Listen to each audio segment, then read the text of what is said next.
चला पुढे जाऊया. नाही पुढे जाऊया ना, तर मला हां बोला. सुमित वानखेडे. अध्यक्ष महोदय, मेफेड्रोन हा अतिशय गंभीर असा विषय आहे. हे अतिशय घातक असं ड्रग आहे. रशिया आणि युरोप या देशांपुढे गंभीर संकट या ड्रगनी निर्माण केलेलं आहे. अतिशय अडिक्टिव्ह असं ड्रग आहे. एकदा घेतलं की सायकोलॉजिकल इफेक्ट्स तरुणांमध्ये इतक्या मोठ्या प्रमाणात होतात की तो व्यक्ती परत आयुष्यात उठू शकत नाही. आज स्थिती काय अध्यक्ष महोदय की माझ्या मतदारसंघात एक छोटंसं गाव आहे, त्या ठिकाणी 192 करोडचे MD मिळालेत, मेफेड्रोन मिळालेत. हे मेफेड्रोन आपल्या तरुणांना विकल्या जात आहेत.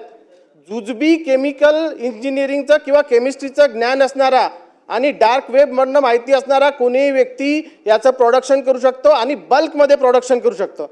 आणि अतिशय कमी किमतीमध्ये उपलब्ध असणारं हे ड्रग आहे. हे ड्रग जर गावोगावी जर मिळायला लागलं तर महाराष्ट्रातले करोडो तरुण बर्बाद झाल्याशिवाय राहणार नाही अध्यक्ष महोदय. म्हणून माननीय मंत्री महोदयांना माझी एवढीच विनंती आहे आणि इतकंच मागणं आहे की या मेफेड्रोनचं संकट जर आपल्याला घालवायचं असेल तर शासनातर्फे याच्या मेफेड्रोनच्या समूह उच्चाटनासाठी, त्याच्या पूर्ण माफियाचा बंदोबस्त करण्यासाठी स्पेशल टास्क फोर्स महाराष्ट्राच्या गृह विभागातर्फे स्थापन करण्यात येणार आहेत का?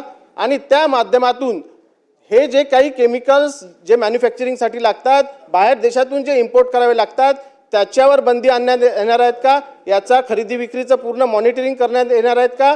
आणि हे मेफेड्रोन कुठेही उत्पादन होऊ नये यासाठी काय सरकार कारवाई करणार आहेत, हा माझा सवाल आहे. चला मंत्री महोदय. सन्माननीय सदस्य सुमित वानखेडे यांनी अतिशय संवेदनशील मुद्दा या ठिकाणी सभागृहात मांडलेला आहे.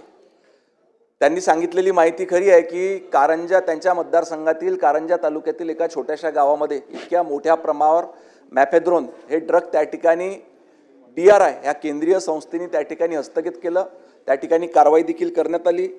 तो भाग त्या ठिकाणी सील करण्यात आला.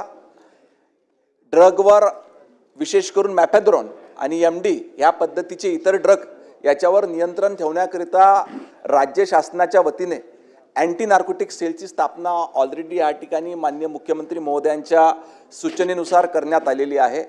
आपण जी दुसरी सूचना केली का हे ड्रग बनवण्याकरिता जे केमिकल्स बाहेर देशातून इम्पोर्ट केले जातात किंवा अवेलेबल असतात याच्यावर देखील त्या ठिकाणी बंदी घालण्यात येईल आणि भविष्यात असे प्रकार घडू नये याच्याकरता अजून कठोर कायदे त्या ठिकाणी करण्यात येईल. चला लक्षवेधी क्रमांक 10 श्री विक्रम पाचपुते. लक्षवेधी क्रमांक 10. नाही अध्यक्ष महोदय.